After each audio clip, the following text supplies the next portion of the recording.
Okey. Bismillahirrahmanirrahim. Assalamualaikum warahmatullahi wabarakatuh.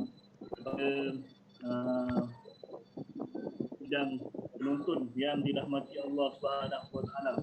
Jadi pada hari ini pihak IKTVN Sepang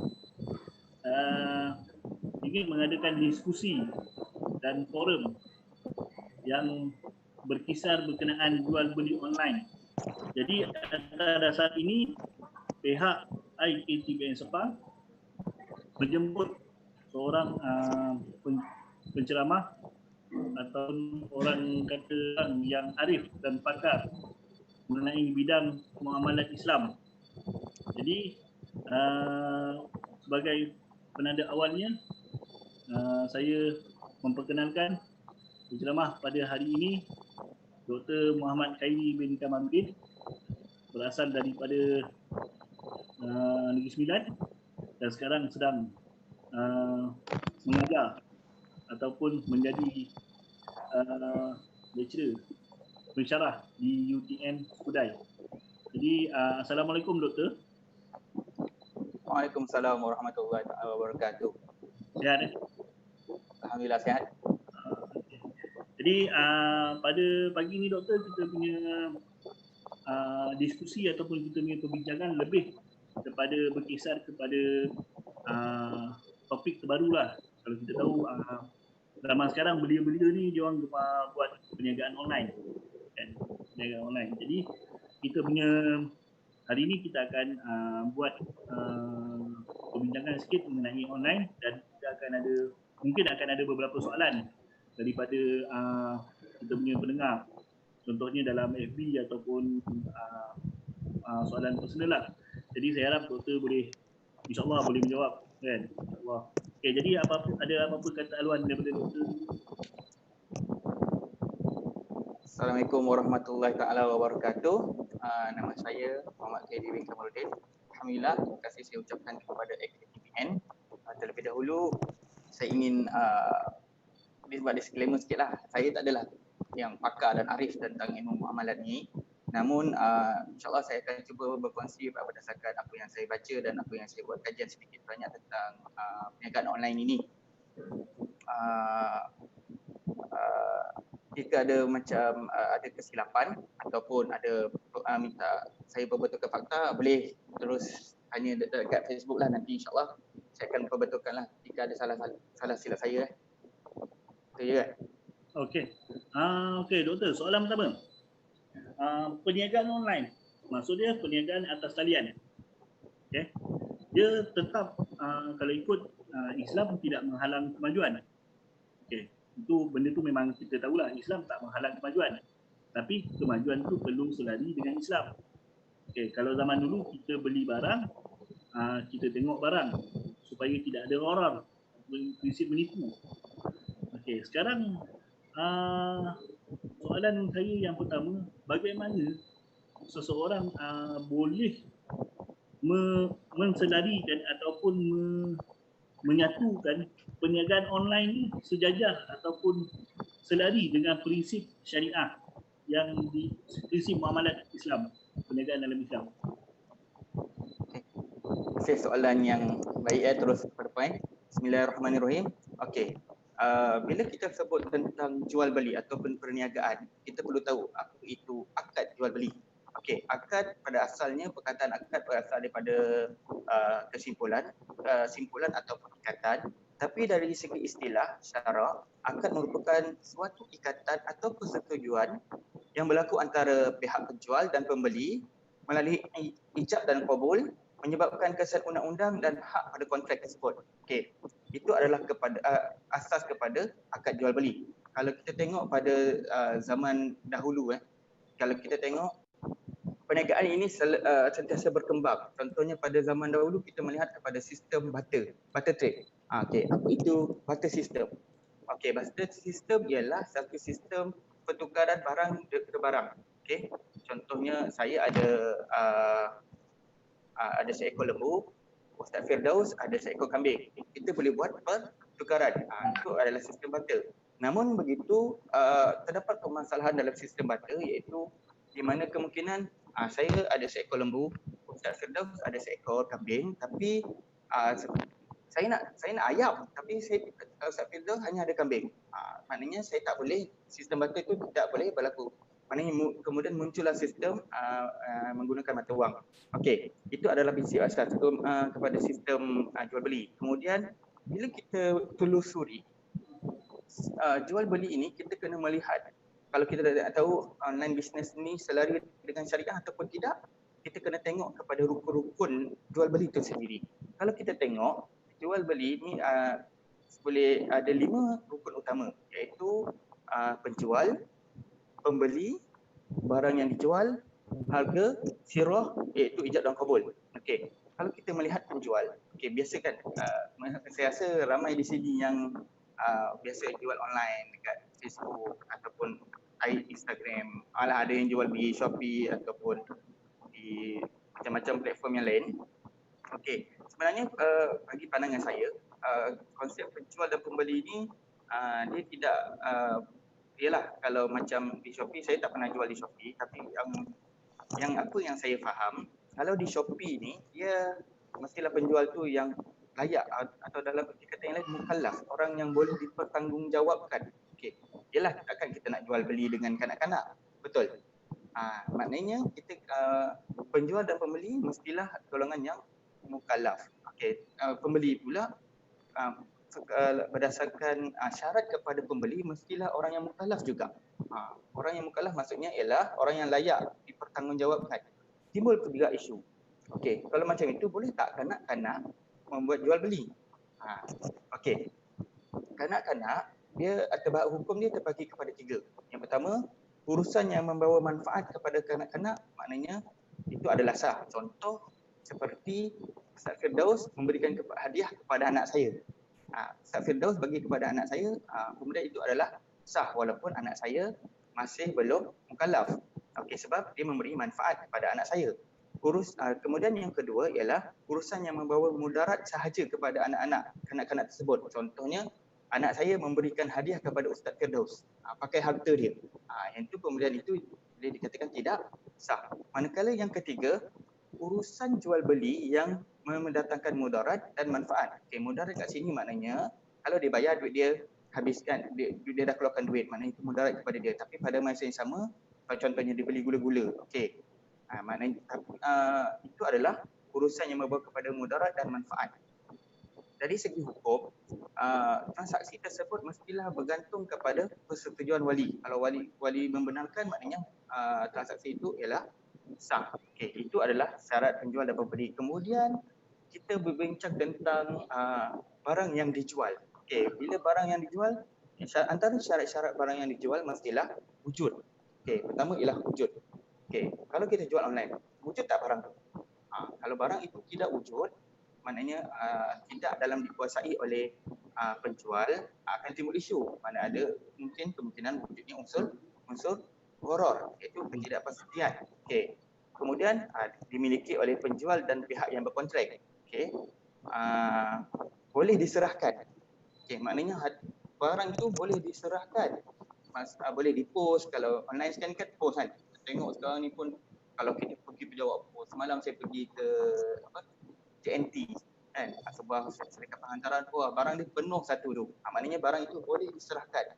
Dan yang seterusnya ialah barang halal dan suci. Okey. Timbul persoalan, boleh tak kita membeli arak? Boleh ke beli arak online?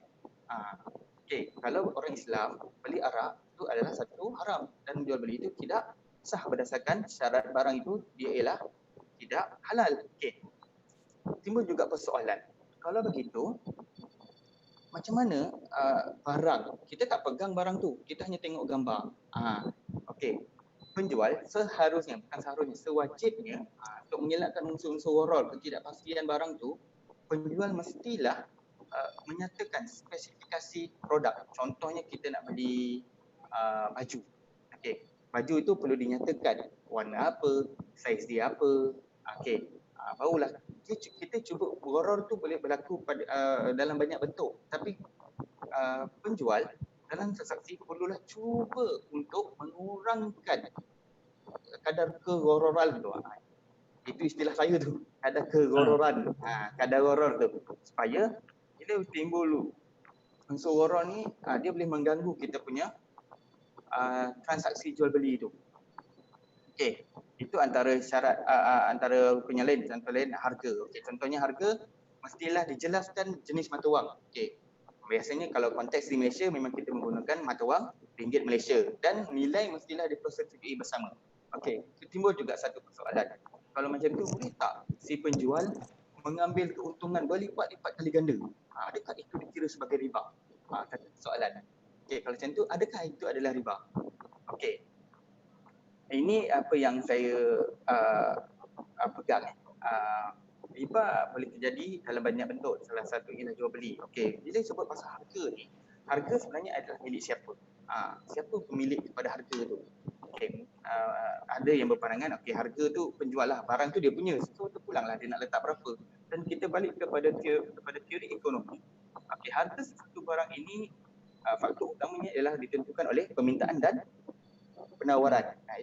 Itu adalah konsep asas dalam ekonomi Islam. Itulah kalau dia letak harga mahal, tak apalah, kita tak payah ambil barang dia, kita ambil barang yang lain. Okey. Kemudian sirah itu ijab dan qabul. Okey, macam mana nak buat ijab dan qabul dalam transaksi online ni?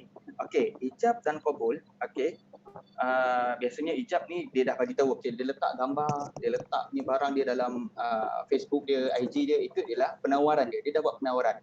Okey, penerimaan dia ialah bagaimana nak menunjukkan berlakunya penerimaan. Penerimaan boleh berlaku dalam bentuk lisan, bertulis, pesanan melalui wakil, isyarat dan perbuatan. Contohnya kita dah buat penerimaan, kita dah bayar, kemudian dia post. Okey, maknanya dari segi perbuatan tersebut telah berlakunya qabul. Okey, itu adalah prinsip asas kepada jual beli. Dan maknanya kalau kita nak jual beli dalam online, perkara asasnya ialah kita cuba untuk mengurangkan unsur-unsur goror, iaitu kita bagi tahu dengan jelas spesifikasi barang yang kita jual dan tidak boleh ada berlakunya penipuan. Tapi kalau dalam Shopee ni tak silap saya, dia ada cara lah untuk mengelakkan berlakunya scam dalam Shopee ni. Okey, wallahualam. Okey. Jadi doktor, untuk soalan seterusnya, dalam tadi doktor ada cakap tentang riba, dan doktor ada cakap tentang riba. Sekarang kebanyakan daripada peniaga sebenarnya dia orang main sekap jarang je apa yang dikatakan riba. Ada yang riba bermazhab begini, riba bermaksud begini, riba berpengertian begini. Ada yang cakap 3 kali ganda riba. Contoh, ada yang berfahaman 2 kali ganda untung, 3 kali ganda riba. Ada yang cakap begitu. Ada yang berfahaman pula dia keuntungan yang melampau. Contohnya macam 10 kali ganda, 20 kali ganda. Dan kalau kita tengok prinsip ekonomi itu macam doktor cakap tadi, apabila berlaku permintaan yang tinggi, maka harga yang akan ditawarkan juga tinggi. Sebagai contoh, macam baru-baru ni ada isu face mask, ada isu hand sanitizer yang dijual sampai sekeping, kami contoh lebih kurang dalam RM10 contoh. Okay? Padahal benda tu lebih kurang dalam RM1, RM2 ataupun paling mahal pun RM5. Dijual sampai RM10. Akan berlaku kat situ lebih kurang naik lebih kurang 800% ke 1,000%. Jadi kalau kita, macam mana kita boleh nak pandangan doktor ataupun apa yang doktor nak sampaikan kepada peniaga di luar sana tentang konsep riba yang sebenar, pemahaman mengenai riba. Okey, bismillahirrahmanirrahim. Okey, bila sebut pasal riba, dari segi bahasanya, riba ini maksudnya ziyadah, tambahan. Simple, tambahan. Okey, kemudian dari segi istilahnya, okey, bila dari segi istilahnya, dia ada beberapa istilah yang perlu kita fahami.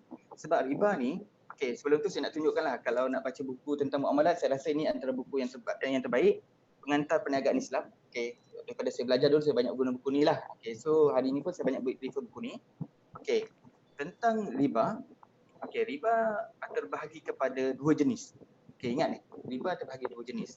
Riba yang bersifat jual beli, yang pertama, riba yang bersifat hutang. Okey, ingat riba dua benda, dua jenis. Jual beli dan hutang. Okey, riba jual beli ni pula terbahagi. Bila sebut jual beli ni berdasarkan hadis Rasulullah sallallahu alaihi wasallam, di panjang hadis tu tentang pertukaran emas dengan emas, perak dengan perak. Okey.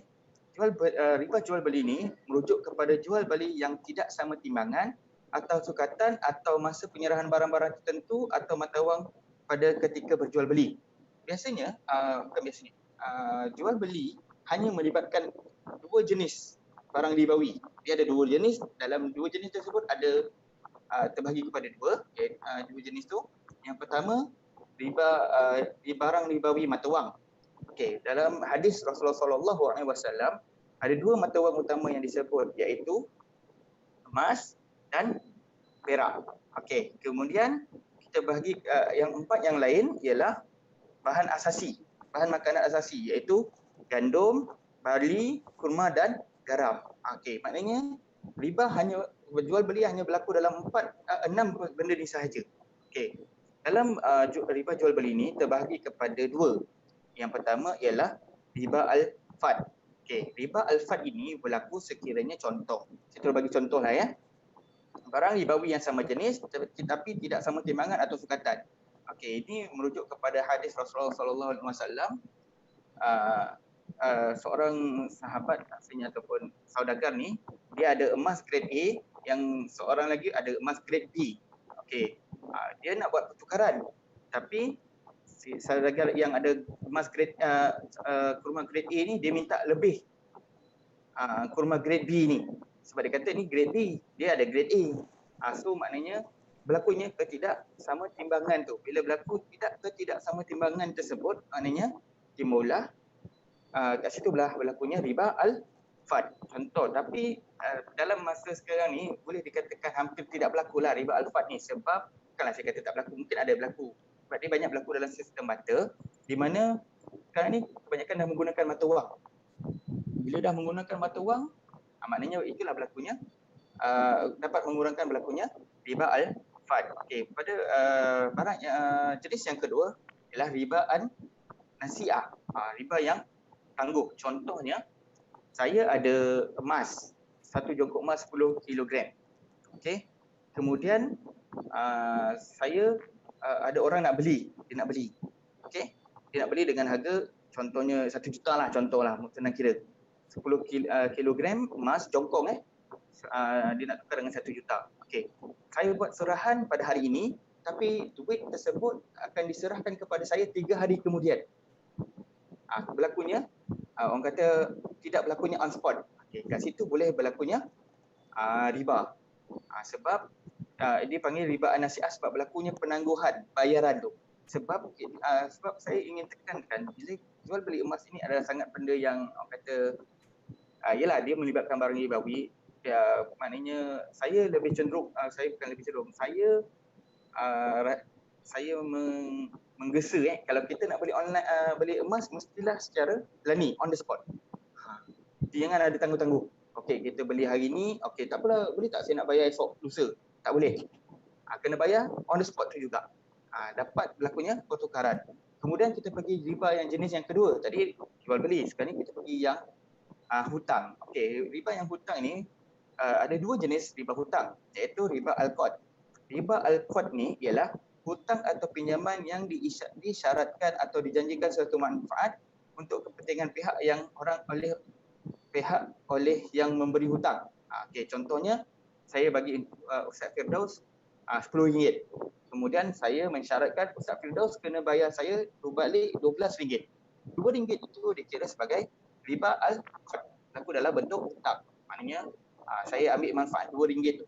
Okey, ini berdasarkan dalilnya ialah berdasarkan dengan surah Al-Baqarah. Okey, kemudian berlaku juga riba al-jahiliyah, iaitu bayaran lebih dari hutang asal yang dikenakan ke atas orang yang berhutang jika tidak membayar hutang pada tempoh yang ditetapkan. Bayaran lebihan ke atas tambahan tempoh hutang hutang bayaran hutang. Contohnya saya bagi hutang kepada Ustaz Firdaus RM100. Kemudian saya kata Ustaz Firdaus, okey, bulan depan bayar balik RM100. Okey. pada bulan depan tiba-tiba Ustaz Firdaus, alamak, tak ada bajet lah, dah terlebih dah beli aircon kat rumah kat Shopee, tak mampu nak bayar balik. Saya mengenakan bayaran kerana Ustaz Firdaus lambat membayar pinjaman saya tu. Itu dipanggil riba al-jahiliyah. Okey, berbalik kepada soalan Ustaz Firdaus tadi, tentang barang tu kan. Cuba kita tengok, kalau kita ada berlaku riba tak dalam contoh kita letak harga barang tu 10 kali ganda kan. Saya kalau tanya saya hukum, saya kata saya tak tahulah, boleh dikatakan saya tak tahu. Tapi saya cenderung kata harga tu terpulang kepada penjual. Tetapi dalam ekonomi Islam ada penyelidik ataupun ahli akademik mencadangkan supaya Islam memperkenalkan dipanggil kalau dalam teori ekonomi memaksimumkan keuntungan, tapi kalau ekonomi Islam merujuk kepada untung patut. Maknanya kita perlu mengambil untung tapi tidaklah maksimum. Contohnya macam Rasulullah SAW sendiri seorang ahli perniagaan kan. Rasulullah mengambil untung tapi dia apa yang saya faham, Rasulullah tidak mengambil untung yang maksimum, dia ambil untung patut untuk keperluan dan kadar keuntungannya lah. Biarlah kita niaga kan, mana boleh tak ada untung kan. Tapi berbalik, tiba-tiba saya teringat berbalik kepada yang jualan face mask tu, dia ada satu masalah, istilah dipanggil ihtikar. Ihtikar bermaksud sorok barang. Contohnya kita tahu face mask satu hari nanti harga akan mencanak naik sebab orang semua nak pergi ke kedai mesti kena pergi beli pakai face mask. Tadi pun saya tengok kat Facebook pun orang dah start maki-maki dah. Sebab apa? Kata pergi kedai kena pakai face mask juga kan. Walaupun kerajaan kata tak perlu pakai. Tapi pakailah, seelok-eloknya kita pakailah kan. Tak rugi mana pun kalau kita pakai kan. Ihtikar maknanya kita berjangkakan face mask tersebut akan naik, akan kurang harga dia. Akan meningkat permintaannya. Maknanya kita sorok barang pada hari ini, kemudian pada masa akan datang baru kita lambatkan barang tu dengan harga yang lebih mahal. Itu salah, sebab itu adalah dipanggil ihtikar. Dalam perundangan Malaysia pun kita ada rasanya ada pencatutan tentang orang yang sorok barang ni. Saya rasa itu mungkin saya menjawablah soalan Ustaz Firdaus tu. Soalan yang seterusnya, dalam kalau akta pencatutan tadi, dia lebih kurang macam dia menyimpan stok untuk dibuat high demand. Bila ada high demand baru dia keluarkan kan. Jadi sekarang dalam kita tengok berbalik pada emas tadi. Emas dia ada dekat dalam internet. Kalau kita tengok mana-mana internet dalam Facebook, dalam IG, dia banyak ada beberapa perniagaan yang tak ada barang tu hanya ada apungan saja. Contohnya macam ada setengah orang berniaga emas, konsep dia emas tu dia letak dalam plot. Contohnya dia membeli emas, plot dia banyak macam ini. Lebih kurang macam istilah MLM. Contoh istilah MLM. Dia macam ni. Apa pandangan doktor tentang sistem online MLM ni? Tentang emas, tu macam saya tekankan tadi, saya kalau boleh kita cuba mengelakkan emas, bukanlah nanti kan saya kata menutup perniagaan orang, tapi saya lebih cenderung kalau kita beli emas ni mestilah secara fizikal kita pegang. Bukannya kita macam dia ada berlaku timbul. Contohnya istilah kita beli emas, kemudian memang nampak emas tu tapi online sahaja, kemudian emas tersebut disimpan dalam box, dalam peti lah. Kemudian ada kemudian syarikat yang sama juga tunjukkan emas yang sama kepada orang yang lain. Maknanya dia timbul persoalan. Maknanya emas itu sebenarnya milik siapa? Tiba-tiba tadi dah tunjuk ke saya, tiba-tiba emas yang sama ditunjuk kepada orang lain untuk dijual. Itu berlakunya antara isu yang sering ditimbulkan lah. Cuma saya tak pasti dia punya solution dia macam mana. Tapi kalau boleh, kalau cadangan saya seelok-eloknya kalau kita nak mabuk dalam emas, saya lebih cenderung terpulanglah kepada diri anda penonton semua kan. Tapi saya lebih cenderung beli emas, kita belilah secara fizikal pegang tu, sebab emas ialah satu barang ribawi. Maknanya Allah malah Allah telah melancarkan perang kepada orang yang pengamal riba ni. That's why kita cuba elakkan menggunakan terlibat dalam riba ini supaya maknanya kita ambil barang itu secara fizikal. Okay, wallahu alam. Okey doktor. Dalam kita tengok kebanyakan daripada diorang ni senang menghukum. Contohnya macam okey, ini bisnes MLM, ini bisnes dropship, ini bisnes ini bisnes ada fizikal, yang ni bisnes yang membuat perkhidmatan. Okey. Sekarang ni ada dua benda yang menarik minat untuk orang kebiasaan online bermula. Pertama, bisnes dropship. Kedua, bisnes MLM. Pada pandangan doktor, macam mana MLM itu kalau kita tengok memang teruklah, memang dia ada sistem piramid dan sistem penindasan dan apa semua kan. Jadi daripada segi muamalat mungkin ada istilah-istilah lain. Di manakah kesalahan MLM itu sendiri? Kalau doktor boleh huraikan.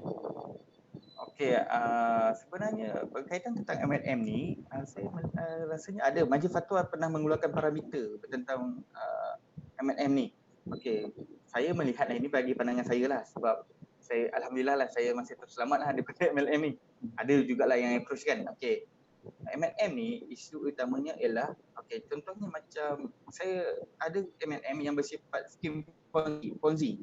Skim Ponzi maknanya skim piramid ni. Yang untungnya ialah orang-orang atas. Yang bawah ni cari-cari orang. Tapi pada satu ketika dia dah tak dapat lagi dah bahagian dia. Orang atas dia dah ambil dah bahagian dia. Ada yang saya pernah terbaca dia kata MLM ni boleh tapi hanya satu layer sahaja. Contohnya Ustaz Firdaus atas saya bawah. Ustaz Firdaus atas maknanya Ustaz Firdaus boleh dapat untung daripada saya. Kemudian timbul saya pula ambil yang bawah saya. Contohnya contohnya Karim lah, Karim ni di bawah saya boleh ambil untung daripada dia. Itu yang saya pernah terbaca dia katakan boleh tapi wallahu alam. Cuma kalau boleh lah saya, sebab MLM ni bukanlah saya nak kata semua MLM ni salah, tak juga, ada juga mungkin ada yang betul, tapi saya cenderung menyatakan bahawa MLM ni kalau boleh cuba kita elakkanlah, sebab kita tak tahu boror, duit tu datang daripada mana, sumber tu datang daripada mana. Sebab saya melihat asalnya MLM ni okey sebab dia nak menjual barang. Barang ni ada. Tapi timbul isu ialah barang dah mahal satu. Sebab apa? Bila barang mahal satu dia nak bayar ke upline dia tu.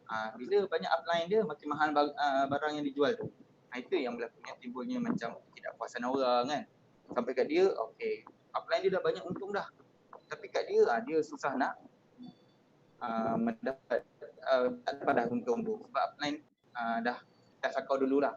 Kalau macam tak silap saya macam di Malaysia yang paling popular macam awal-awal dulu yang menggunakan sistem skim Ponzi ni dulu macam skim Pak Mentelo kan. Pak Mentelo itu lama sangat tu. Itu saya rasa hampir satu Malaysia kena tipu.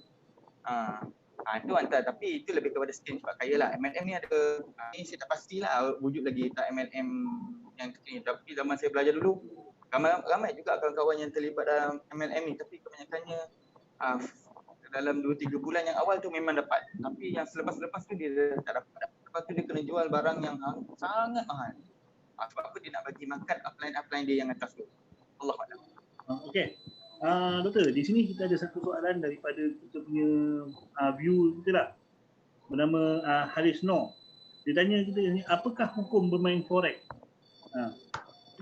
Doktor boleh terangkan mengenai satu soalan yang bagus sebenarnya saya tak adalah mendalami isu forex, tapi Majlis Fatwa Kebangsaan dia pernah mengeluarkan fatwa berkaitan tentang forex. Masalah utama forex ni ialah macam kalau kita foreign exchange ni okey, contohnya kita pergi ke money changer kan. Contohnya saya nak pergi ke Thailand sebab saya nak pergi jalan ke Thailand, saya tukar kepada duit baht. Okey, saya anggarkan satu baht saya ingat kita senanglah RM1 bersama dengan 10 baht. Itu yang asal. Sekarang ni ada yang 7 baht lah. Kurang lah. Okey. Kalau berdasarkan baik asar, pertukaran mestilah berlaku secara, sebab dia dah kita balik kepada riba tadi tu. Riba tadi tu maknanya ringgit bertemu dengan baht, okey, dia tak perlu sama nilai tapi dia perlu on the spot. Bila on the spot barulah boleh buat transaksi pertukaran mata wang. Bila timbul isu online forex kan, sebab kadang-kadang kalau kita tengok YouTube banyak juga, kadang-kadang kalau kita buka YouTube tiba-tiba keluar iklan forex, betul tak kan? Apa yang saya pegang, apa yang saya faham berdasarkan Majlis Fatwa Kebangsaan, dikatakan forex ni tidak dibenarkan sebab tidak berlakunya pertukaran fizikal dan on the spot. Maknanya tak ada berlaku pun pertukaran, maknanya kemungkinan mungkin wujudnya unsur gharar tu. Sebab tidak berlaku pertukaran, satu on the spot, dan satu lagi ada wujudnya unsur gharar. Kita tak tahu dengan siapa kita berurusan. Okey, tapi kalau cadangan saya elok-eloknya elakkanlah bermain forex ni. Sebab yalah, dulu macam waktu saya belajar dulu kecoh tentang kita beli dulu dinar Iraq waktu zaman tahun 2006 2007 sekitar itu, Iraq diserang kan. So mata wang dinar Iraq dikatakan turun, jatuh. So orang pakat-pakat beli dinar Iraq ni dengan harapan di masa akan datang nanti dia akan dapat keuntungan kalau berlakunya peningkatan harga barang ni, harga duit dinar tu. Maknanya kat situ timbul isu. Sebenarnya kita membeli mestilah untuk memiliki, bukan tujuan untuk memainkan pasaran ataupun dipanggil spekulasi atau memanipulasi pasaran. Dalam Islam spekulasi ni pun tidak dibenarkan sebab kita bermain dengan kita membeli barang tu bukan tujuan untuk kita memiliki, tetapi untuk bermain dengan spekulasi. Itu cadangan saya, kalau boleh elakkanlah. Okey. Allahuakbar. Okey. Tadi doktor ada cakap kita beli barang untuk memiliki, bukannya untuk memainkan pasaran. Okey, tadi yang doktor ada cakap macam itu kan. Macam mana pula dengan istilah dropship? Kan? Okey. Maknanya barang tu terapung. Ni saya bukan cerita dropship yang simpan. Dropship yang barang terapung. Contohnya dropship barang terapung ni dia istilah dia macam satu penjualan daripada doktor, saya ambil untung, saya markup atas barang doktor, tapi doktor yang hantar. Saya just markup atas angin. Jadi dropship yang begitu, macam mana istilah dia? Okey, perbahasan tentang dropship ni, saya pernah terbacalah beberapa majalah yang ada orang pensyarah Yusin kat saya dia ada komen tentang dropship ni. Tapi kita kena faham dulu dropship ni konsep dia macam mana. Okey, apa yang saya faham, contohnya saya ada perniagaan. Okey, contohnya saya jual baju jersey. Kemudian saya pun adalah dropship di belakang saya, contohnya Ustaz Firdaus. Ustaz Firdaus pun mengiklankan iklan tu lah. Okey, mengiklankan produk jersey saya. Kemudian Ustaz Firdaus minta okey, dapat order, Ustaz Firdaus pun bagi tahu, okey, jadi ini ada order daripada kawan. Sekian. Okey, saya pun post. Okey, kalau apa yang saya faham, dropship tu kita balik kepada prinsip asal, iaitu di mana barang itu adalah mesti kepunyaan penjual. Okey, tetapi pada masa yang sama dalam Islam ada konsep wakalah, wakil. Contohnya, saya melantik Ustaz Firdaus sebagai wakil saya untuk menjual barang saya. Contohnya macam orang berniaga penapis air kan, semua menggunakan wakil. Wakalah itu. Tapi paling kita mesti clear dari segi kontrak yang kita buat dengan orang yang atas tu, yang penjual tu, dia utama tu, bukan antara dropshipper dengan penjual je yang asal tu. Mesti clear kontrak yang digunakan itu kontrak wakalah. Okey. Allahuakbar. Okey. Ada satu soalan. Dalam Islam ni ada ke istilah perniagaan dalam internet? Ataupun mungkin ada istilah-istilah lain yang doktor pernah jumpa ke? Okey, saya boleh kata wallahualam lah. Tapi kita berbalik ke prinsip muamalat. Okey, kalau prinsip muamalat ni dia berbeza dengan prinsip yang digunakan dengan ibadat. Contohnya muamalat ni dia perlu berkembang selari dengan peredaran zaman ni. Okey, kalau kita nak ikut betul-betul perniagaan. Okey, contohnya kita mesti jual pergi ke kedai. Sedangkan sekarang ni zaman orang pun dah pergi ke bulan, takkan kita nak melata di muka bumi lagi kan. Itu Ustaz Firdaus punya kata-kata. Okey. Maknanya muamalat ni perlu berkembang. Perbahasan tentang ilmu tu dia sentiasa berkembang. Okey. Bila timbul isu MLM, dia berkembang lagi. Perbahasan berkembang. Sekarang ni istilah online, jual beli online, berkembang lagi perbahasan-perbahasan. Okey. Mungkin ada yang saya kata ni ada yang berbeza pandangan dengan saya. Itu biasa. Tapi kita baliklah kepada prinsip asal muamalat tu. Dan bila perbahasan muamalat ni pada prinsip asalnya ialah segala yang kita buat berkaitan muamalat ialah harus. Okey, harus. Okey, contoh kita nak jual beli itu harus. Dia akan jadi haram kalau kita jual dadah. Kan? Boleh tak Ustaz Firdaus kita jual dadah? Mana boleh. Sebab itu adalah perkara yang haram dan haram dan tidak diiktiraf oleh negara kita sendiri. Okey, Allahuakbar. Okay. Ada beberapa soalan lagi lah daripada kita punya viewer. Okay. Antara soalannya dia cakap bagaimanakah seorang peniaga ni, dia macam tadi doktor cakap, dia better ke dia letak akad dekat dalam macam contoh kan kalau kita berniaga kita ada form contoh nak beli barang apa macam mana kan. Kan bawah tu ada saya bersetuju dengan ini disclaimer dia kan. Adakah itu dikira akad? Dan itu boleh ke menyebabkan akad tu berlaku dengan keredaan? Okey, itu salah satu dari segi bentuk sirah yang kita bincang tadi kan. Sirah yang kita bincang tadi dia boleh berlaku dalam perkataan. Contohnya saya jual, saya beli. Okey, dan boleh juga berlaku dalam bentuk tulisan. Contoh macam kita buat pembiayaan di perbankan Islam. Dia tak adalah apa yang tu cakap saya jual, saya beli. Tapi cuba kita tengok dalam dokumen yang kita tanda tangan. Kita akan baca, okey dengan ini saya bla bla bla bla bla bla menggunakan kontrak ni saya bersetuju. Okey, itu adalah salah satu bentuk sirah. Okey, sebab kita cakap tadi bila sebut jual beli ada 5 rukun: penjual, pembeli, barang, harga dan sirah. Maknanya kalau tulis itu pun adalah salah satu bentuk sirah.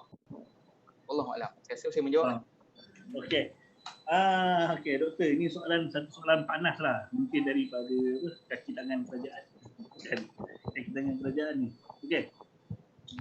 Dia punya soalan dia lebih kurang bunyi macam inilah. Apakah beza pinjaman dengan pembiayaan peribadi Islamik? Okey, dia punya beza dia. Mungkin di kepakaran doktor lah dia kan. Soalan ni panjang gak nak jawab lah. Saya rasa 2 hari kena jawab ni. Okey. Bila kita sebut tentang pinjaman, kita balik kepada konteks riba al-qard tadi. Okey, pinjam. Bila Islam, kalau prinsip asal Islam kita pinjam RM10, kita kena bayar balik, wajib kena bayar balik RM10. Itu adalah konsep asal kepada pinjam. Itu yang banyak berlaku daripada sistem kewangan konvensional. Dia menggunakan kontrak pinjaman. Saya ulang sekali lagi, dia menggunakan kontrak pinjaman. Bila pinjam, berlakunya kita pinjam RM10, kita kena bayar balik. Biasanya, kita guna jumlah yang lebih besar. Contohnya saya pinjam RM100,000 nak buat kenduri kahwin. Sekarang ni kenduri kahwin bukan biasa-biasa dia punya harga. Satu catering, satu kepala RM20. Ya, contohnya buat pinjaman RM10,000. Pinjaman RM100,000 nak kahwin. Kita buat kat hotel yang paling mahal sekali dekat Sepang. Ya, okey. Kemudian kita perlu bayar balik. Contohnya orang pemberi pinjam perlu mensyaratkan kita perlu bayar balik sebanyak RM300,000. Sebab dia mengambil untung RM200,000. Ambil untung, dia ambil riba RM200,000. Itu adalah tidak dibenarkan dalam Islam sebab menggunakan kontrak pinjaman. Okey. Kemudian tapi dalam perbankan Islam ataupun sistem kewangan Islam, kebanyakan perbankan Islam ni menggunakan contohnya produk-produk perbankan kewangan Islam seperti tawarruk. Dia ada Bank Istiman Ajil. Saya rasa Bank Istiman Ajil ni tak banyak guna lagi dah. Okey, contohnya pembiayaan peribadi menggunakan kontrak tawarruk. Okey, kontrak tawarruk ini ialah dulu perbankan Islam menggunakan kontrak bainah. Okey, maknanya kontrak tawarruk ni dia agak complicated lah, tapi saya terangkan dalam kontrak bainah ni lah. Bainah ni sebenarnya dia menggunakan aset sebagai underlying kontrak. Contohnya, dia agak teknikal sikit contohnya saya ialah pemberi pinjam, Ustaz Firdaus ialah peminjam. Bukan, saya ialah peminjam dah jadi kontrak komersial kan. Bayangkan Ustaz Firdaus dia nak guna RM100,000, dia nak kahwin seorang lagi. Contoh contoh dia nak kahwin seorang lagi, dia nak buat pembiayaan RM100,000 dengan perbankan Islam. Kemudian saya ada RM100,000.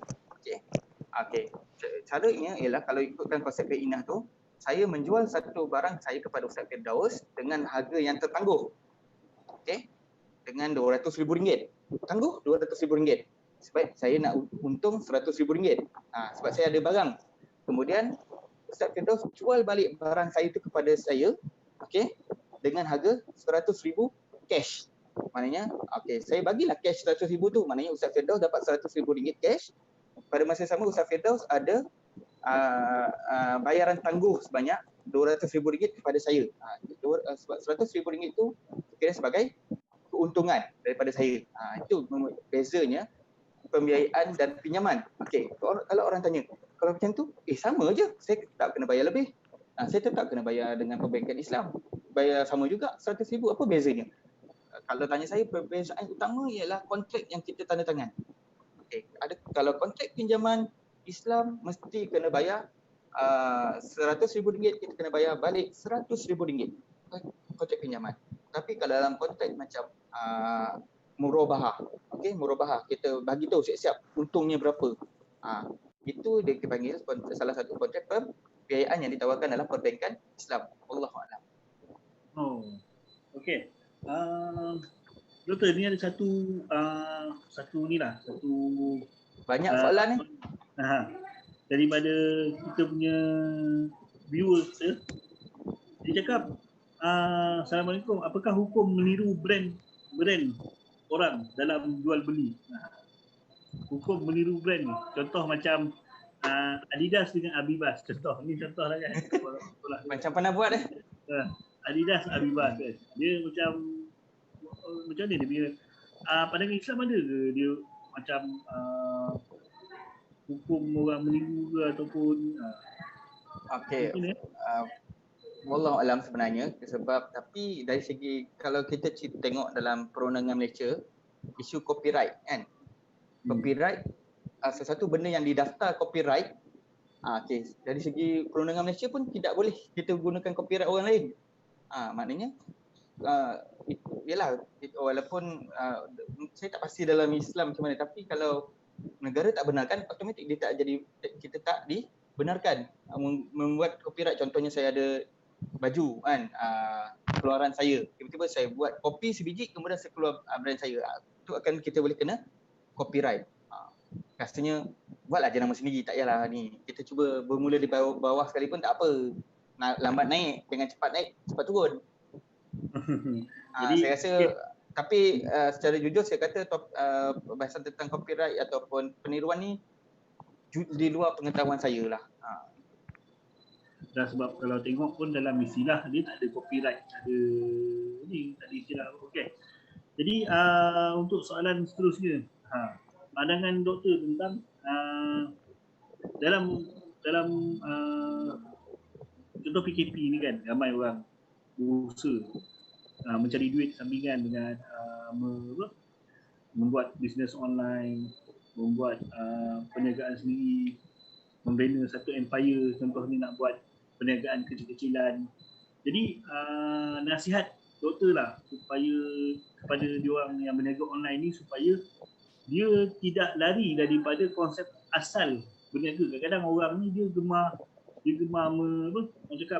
membuat sesuatu tu melebihi had. Jadi macam mana dalam Islam dia punya garis panduan kalau kita nak jadi seorang peniaga yang baik, macam mana nak jaga customer, pada nasihat doktor. Saya susah juga nak bagi nasihat sebab kita pun bisnes pun asyik separuh jalan ni. Kalau tanya pandangan saya, kalau boleh, kalau boleh lah, okay. Kalau kita nak berniaga ni, paling kurang kita kena tahu asas-asas kepada muamalat ni supaya kita tidak berlakunya tergelincir. Okay, contohnya tentang riba tadi, gharar. Kalau dalam Islam, kalau muamalat ni 3 prinsip utama. Riba, gharar dan maisir. Kita kena elakkan, dan beberapa isu-isu muamalat yang lain lah. Contohnya kita dilarang berniaga sewaktu khutbah Jumaat. Okay. Kita sebenarnya, tapi kalau kita tengok ramai juga yang berjual sewaktu sembahyang Jumaat ni.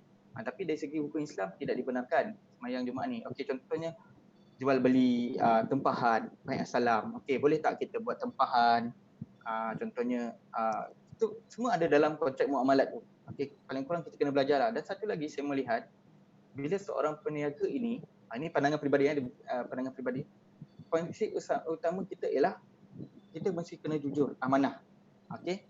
Janganlah kita seperti kaum Nabi Syuaib, iaitu berlakunya penipuan timbangan. Contohnya, okey, kita beli barang, sepatutnya berat barang tersebut sekian, tapi kita post barang tu kurang, mungkin disedut oleh angin ke, Allahuakbar lah. Tapi kita perlu berlakulah jujur, ikutlah cara kaedah Nabi Rasulullah sallallahu alaihi wasallam. Maknanya, okey, kita tengok sifat Rasulullah sallallahu alaihi wasallam sendiri. Dia ada sifat fatonah. Cuba ingat balik. Fatonah lagi, tabligh, amanah, siddiq kan. Dah bertukar-tukar pula kan. Okey, 4 ni. Prinsip utama ialah amanah tu. Salah satu mestilah amanah. Okey.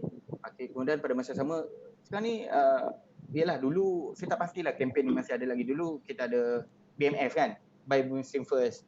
Sebenarnya kalau saya tanya kawan-kawan saya lain, dia kata sebenarnya BMF ni ada impact dia, walaupun slow. Contohnya macam kalau tempat saya tinggal di Simpang Renggam, dia kata kedai tayar dia sejak munculnya kempen BMF ni naik, sales dia memang naik. Tapi sampai sekarang ni saya tak tahulah macam mana sebab dah lama tak pergi kedai kan, sebab PKP. Yang penting kita kena amanah, jujur, kita kena ikhlas berniaga tu. Okey, jangan fikir nak untung je sebab Islam memperkenalkan, tapi dia tak adalah jadi wajib wajib kita laksanakan, dipanggil untung patut. Maknanya kita tidaklah ambil maksimum keuntungan. Kita ambil sekadar yang untuk yang berpatutan. Okey. Jangan kita, yalah, tapi sekarang ni pun kita tengok pun harga barang pun tiba juga persoalan, macam mana kita nak mengawal harga barang? Boleh tak harga barang ni dikawal? Okey. Kalau timbul persoalan tu, macam mana orang tanya saya, Cik Heri, boleh tak terangkan macam mana kita nak kawal harga barang ni? Dia kata, macam mana nak kawal harga barang? Betul tak? Kan? Kalau kita jadi kerajaan pun macam mana nak kawal harga barang ni? Sekarang ni minyak turun. Harga minyak turun tapi barang tak turun pun harga. That's why harga tu kebanyakannya ditentukan oleh permintaan dan pasaran. Kalau barang tu kurang, harga akan naik. Dan pada masa sama, mungkin penonton-penonton saya ni ada buat perniagaan, saya dengan rasa rendah diri mencadangkanlah supaya kita berniaga ni pada masa sama, ingat kita perlu ada menyampaikan dakwah kepada orang lain. Contohnya kita positif lah. Contohnya kita post barang, kita kata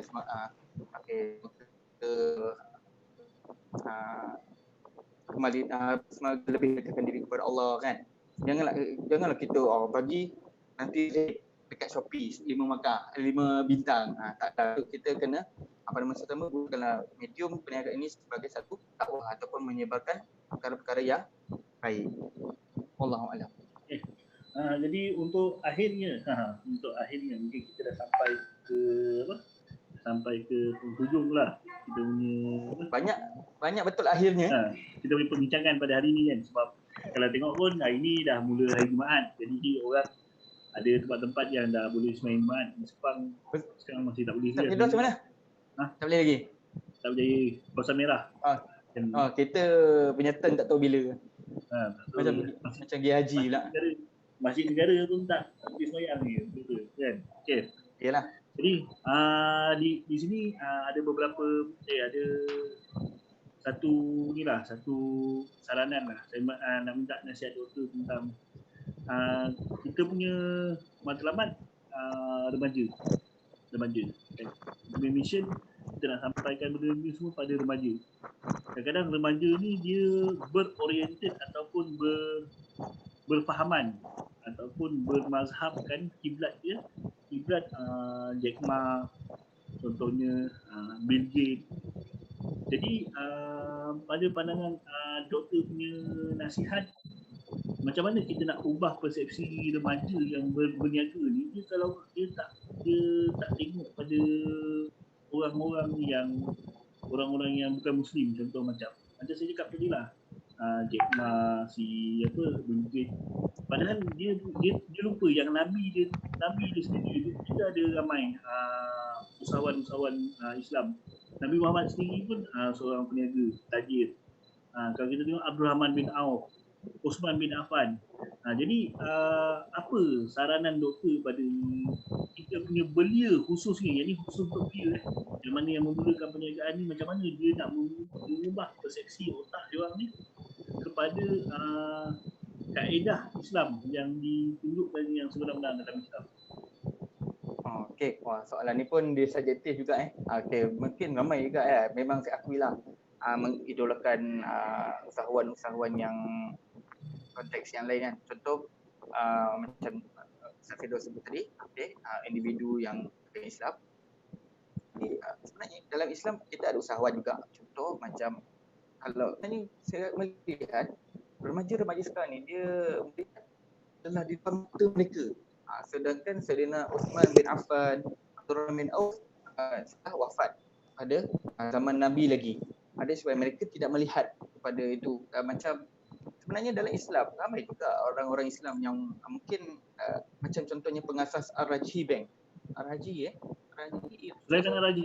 Kaya. Ya. Rasanya dia dah meninggal. Okey. Dia mewakafkan harta dia. Di tak silap saya di Mekah, di Madinah rasanya. Dia mewakafkan harta dia ataupun mungkin di tempat lain. Itu antara usahawan, tapi kebanyakan mungkin disebabkan mereka ni tidak sepopular yang lain-lain. Contohnya macam di Malaysia, antara yang top usahawan, bila sebut usahawan orang Islam, mungkin kita kata Syed Muhtar Al-Bukhari. Betul. Sebenarnya ada juga usahawan-usahawan yang lain. Contoh mungkin tidak, orang kata tidak ke depan lah. Contohnya macam kita ada usahawan Maidin, kan, Ali Amir Maidin. Okey. Kita ada yang baru ni kontroversi, contoh macam Jekyll, kan. Mana di pasal Jekyll tu, ramai yang orang kata maki Jekyll kan. Cuma saya melihat sebenarnya pasal isu Jekyll tu, yelah mungkin salah dia lah orang pihak yang Jekyll tu. Cuma saya melihat ramai yang kata bos dia jahat lah. Sebenarnya saya pernah pergi menghadiri satu kursus, satu seminar. Salah satu ucap tamu ialah Jekyll punya wakil. Saya tak ingat nama dia, bos dia lah, bos dia. Cuma saya tak ingat nama Feroz kot, nama dia. Dia memberitahu bahawa Jekyll ni sebenarnya banyak berwakaf kepada orang-orang Islam, masjid, sekolah, banyak sumbangan dia. Sebenarnya mungkin kita membeli dengan Jekyll, pada masa sama Jekyll banyak bagi bantuan dalam bentuk wakaf. Macam tu juga saya menggalakkan usahawan-usahawan Islam ni, banyakkanlah berwakaf dan bersedekah. Yang paling penting kena bayar zakat perniagaan. Dan satu menariknya lagi tentang Asmina tu, dia punya bos tu lah, dia cakap sebenarnya saya tak pernah main, dia tak main golf. Saya pun, dia ke tak main golf? Dia kan. Tapi sebenarnya dia kata daripada dia membazirkan duit main golf, baik dia duduk di kedai untuk mendapatkan duit yang lebih banyak. Itu idea dia. Tapi itu pulang lah, kalau minat main golf nak macam mana kan. Saya tak main golf, saya pun tak tahu nak cakap macam mana. Tapi itulah, ramai lagi usahawan-usahawan yang berjaya kan, khususnya di Malaysia dan di luar negara. Tapi kalau nak jadikan contoh, ikutlah Rasulullah SAW dan sahabat-sahabatnya seperti Uthman bin Affan, Abdul Rahman bin Auf, nasihat saya Abu Bakar juga seorang usahawan. Okey, saya menjawab. Wallahualam. Okey. Jadi untuk pada pagi ni dah masuk tengah hari dah. Dah nak pukul 12. Jadi terima kasih kepada doktor kerana sudi berdiskusi dengan saya berkenaan dengan perniagaan online. Jadi saya harapkan perkongsian kita pada hari ini boleh diteruskan lagi lah. Lepas ni kalau ada apa-apa punya masalah berkenaan muamalat, kita mungkin boleh berdiskusi lagi lah secara kan. Cuma saya kalau tanya saya kalau muamalah ni saya dah banyak lupa. Secara jujurnya saya dah banyak lupa lah sebab sekarang ni saya banyak buat kajian tentang harta pusaka dan mungkin lepas ni boleh buat seminar harta pusaka ke. Kita mungkin akan buat seminar apa wasiat kan. Harta boleh insya-Allah. Harta sebelum meninggal kan. Mungkin itu next projek kita lah. Okey. Jadi saya mengucapkan terima kasih banyak kepada doktor kerana sudi melayan ataupun membalas panggilan daripada Akademi Sepang. Jadi saya harapkan kongsian kita pada hari ini dapat memberi kefahaman sedikit banyak. Berniaga tu tak salah, betul ke? Berniaga tak salah. Betul lah. Dia konsep cara kita berniaga, buat catut, simpan stok. Jadi benda-benda macam itu kita perlu elakkan. Jadilah peniaga Islam yang bijak, jadilah peniaga Islam yang berjaya. Mudah-mudahan kita semua mendapat rahmat daripada Allah Subhanahu Wa Taala. Jadi untuk akhirnya doktor ada nak cakap apa-apa berkenaan dengan apa-apa kalau ada? Okey, sebelum tu saya nak buat promosi sikit lah. Saya ada projek saya dengan penulis-penulis yang baru berkaitan tentang anekdot, berkaitan tentang 9 to 5. Sebenarnya rasa macam bersalah pula promote buku sendiri kan. Bukan buku sendiri pun, ni penulis ramai. Okey. Boleh PM saya di Facebook ataupun WhatsApp, boleh dapatkan nombor saya daripada Ustaz Firdaus. Okey. Dia kisah yang macam lucu-lucu lah, anekdot ni. Okey.